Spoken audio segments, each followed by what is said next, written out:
رہی کوشش تو کوشش کا ضابطہ موجود ہے، السعی منی والاتمام من اللہ، کوشش میری طرف سے ہے، پایا تکمیل تک پہنچانا، اس کام کو پورا کرنا، اس کام میں برکت دینا، اس کام میں اللہ تبارک و تعالیٰ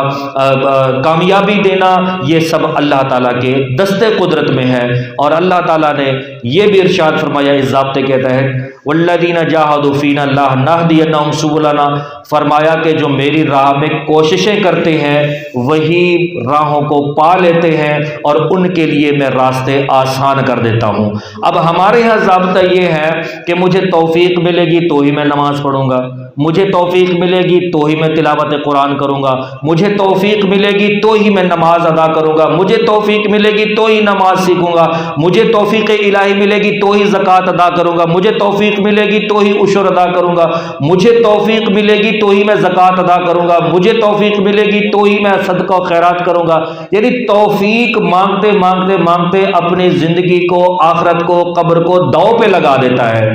اسی توفیق کے مانگنے مانگنے میں اگر بندے کو موت آ گئی تو اب جو امید تھی اللہ تعالیٰ سے رحمت کی تو وہ کب مانگے گا اور کب اس پر آشکار ہوگی؟ تو کوشش اپنی طرف سے ہوگی، صرف توفیق نہیں۔ اللہ تو چاہے